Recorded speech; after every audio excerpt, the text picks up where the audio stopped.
See how far we've gone, and it's breaking me. I've held onto the stone, and it's taking me down. Hello everybody and welcome back to Assetto Corsa.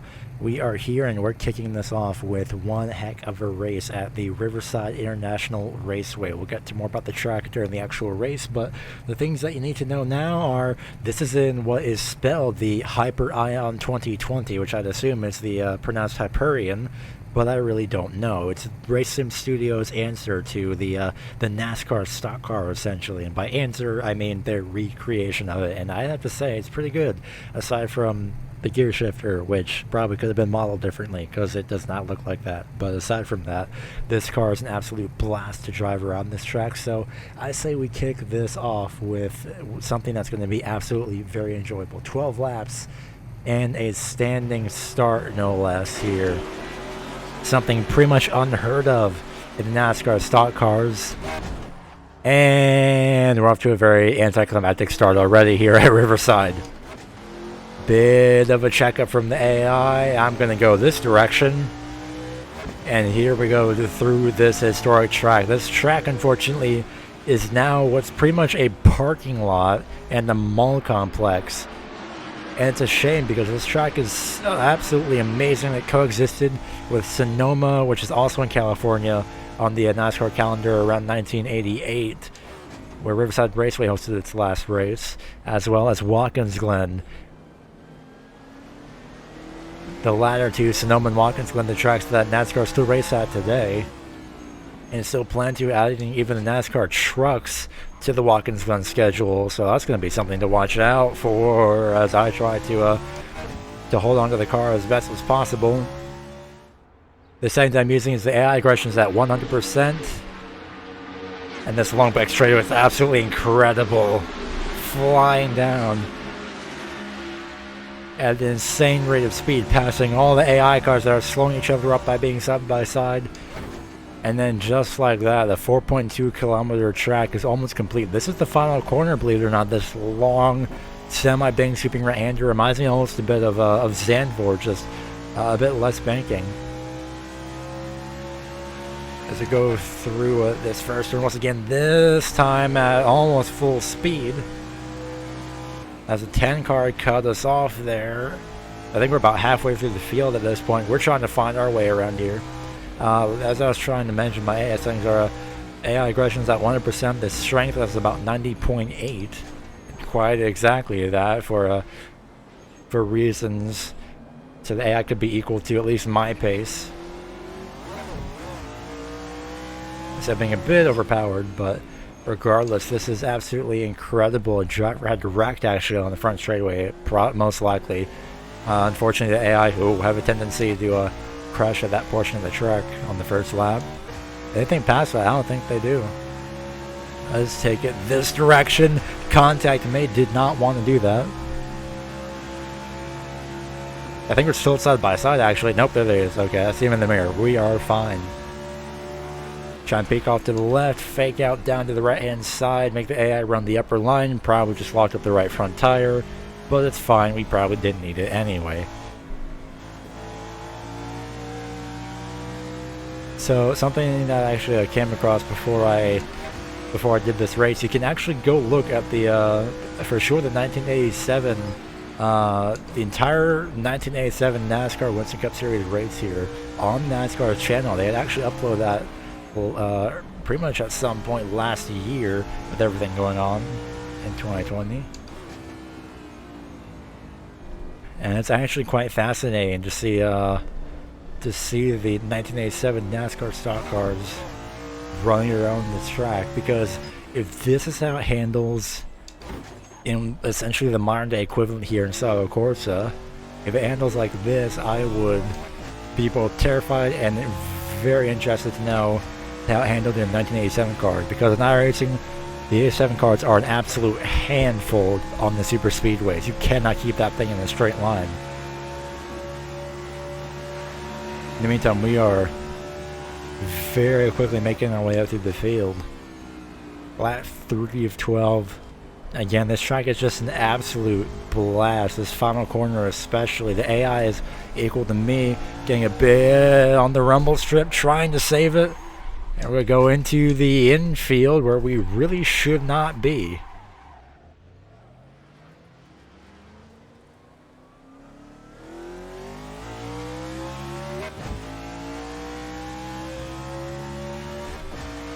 Right, so that never happened, and we are totally going through the first turn as per normal.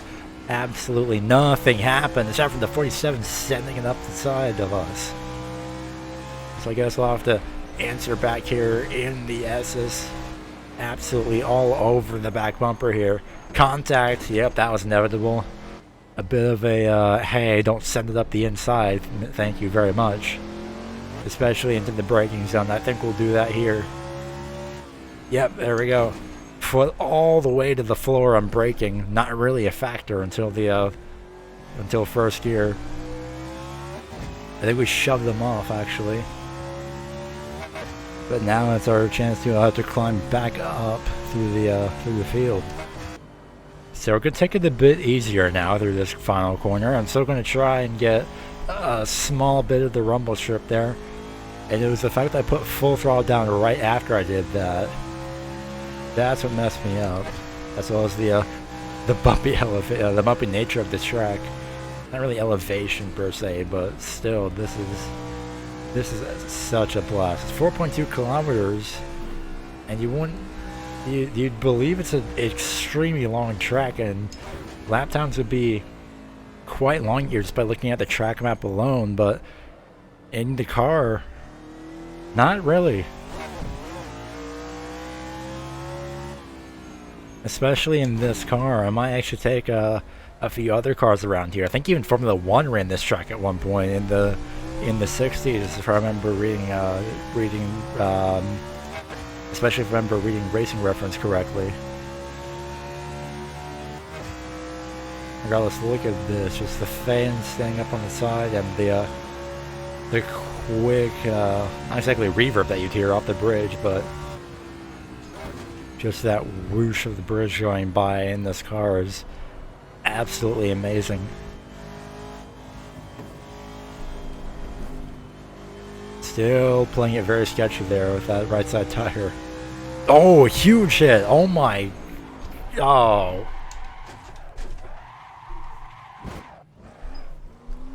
Well, thanks to that AI car for ruining the run that we just had.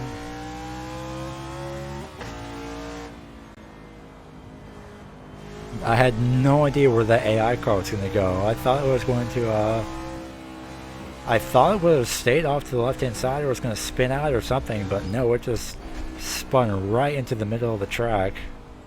This is why I usually turn damage off. And there goes that AI car. Serves them right for, going all over the track. Yeah, it's a Assetto Corsa. I now have damage. You can go away with that notification. Thank you. So right now, by the looks of it, one lap later, we are catching up to this this small group of AI cars in front of us, if I can keep it on the road, that is. There was 5 AI, I think 6 actually, AI cars in front of us. We are catching up to you, even with severe damage that Assetto Corsa will not let me forget about. Hence the consistent damage notification there are on the left-hand side. As far as I know, the car still drives, and that's all that matters. So this time around, I believe it is. I believe it's 4 laps to go. I forgot how Assetto Corsa works with. Was that a crash? Yep, that is a crash. It's a huge crash as well. We'll slide right on by. Talk about new main to a pass in the grass. You know it's probably dust, but still, I will absolutely take that, and I will gladly run away with that. I did not think I was going to survive that one. In hindsight, I probably should have slowed down a lot more. Did I? No. Am I proud of that? Yes. So after all of that, we're catching up now to these 2 cars. We're on the same lap that we just avoided that wreck on. Lap number 8. We're just catching up to these 2 cars in front of us. If we can catch up and pass these 2, that will make me happy enough. At least I know I finished the race. A bit spread out are these 2. I think the whatever car number that red car is, The blue car is being held up. I can tell because that blue car's been all over the back bumper, and you can also hear me just playing with the throttle a little bit just by listening to the engine there through that final corner. And that's the one thing I love about this car is that you can hear drivers you can easily hear drivers when they are on the throttle and when they're off the throttle. Especially at a track like this, it's very, very useful. Let's see if we can sneak our way by, cross over through here. We might even catch up that next group as well. In the final 2 laps, we'll see. Both cars slow down so much. I unfortunately contact the one time I didn't want to. We'll make our way by, at least attempt to. Don't cut us off. We have the slipstream as well, the better exit essentially. And we'll see if we can pass up this next car going into that final turn. I'm gonna wait just a bit. Now we'll go.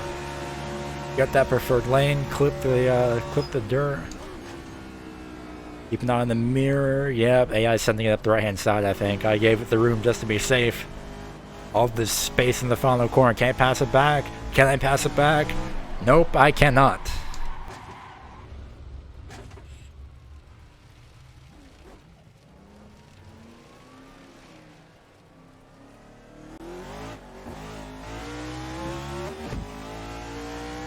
So by the looks of it, we are just about to, I believe, come to 2 laps to go at the start-finish line. The leader has not crossed the line yet. When the leader does, he'll change to lap 11. I'm not sure if that would be the final lap or not. But those cars ahead, those are our last shot to get any and all position. The last 5 cars, there it is. 2 laps to go already, so once we cross the line, it's 2 laps for us to try and get these final 5 positions, really. You found 2 positions most realistically. I'm very, very eager with the right side of the car off this final corner. I have to keep that in mind. Because it looks like you can try and cut it just a little bit and get a bit more speed, but this car gets unsettled very easily, and that's no fault to Racing Studio. That's just how this car is at this track. Because it can handle this SS just fine without any issues. But unfortunately, you push the car too much and the ride height will not like that whatsoever. The suspension will not agree with you.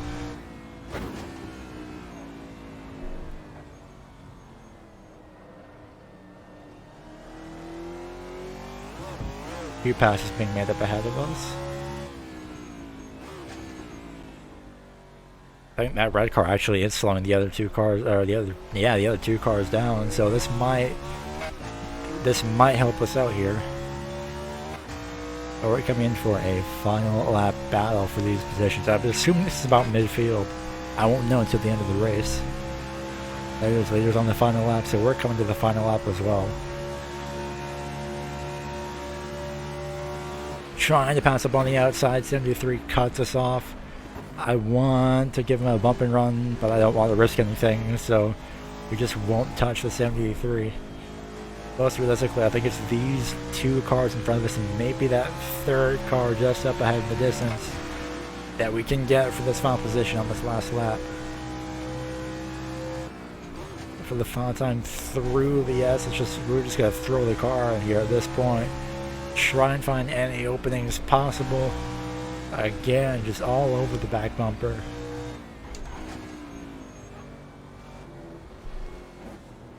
Be careful with the line here. Bit of a bump. Another bump. We have to make this pass now if we can catch up to that car in front of us. If we want to have any hope of catching that car in front of us. Possibly squeeze that car off on the left. But we may have a chance if we can just get into the slipstream and just get this final blue car here. I think the very same car that we tried to pass initially a few laps ago before we spun. Final corner, do we send it? We'll send it. We'll send it up the inside.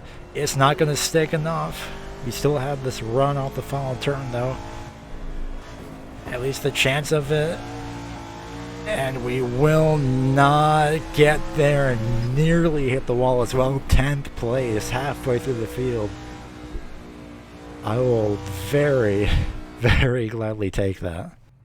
And that is the race. What a race that was. That was so enjoyable. I spun out twice.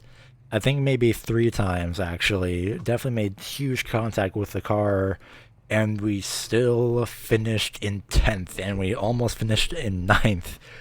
Oh my goodness, what a race that was. These cars are absolutely enjoyable. I might try the modded version of Watkins Glen, the Assetto Corsa mod of Watkins Glen, and take these cars to there and see what happens. But a great job to the AI car, the 92, which very, of course, deservedly gets the win. And after all of this, I think it is worth saying that these cars and this track are both coming back, whether in combination or just in whatever other ideas that I have. My oh my, this is great. Great job by Racing Studio. Links to the mods will be in the description below. This car, I should mention as well, is paid, but it's very, very affordable. So if you have a Assetto Corsa, go ahead, buy it. Buy it for a friend if you know if they want it.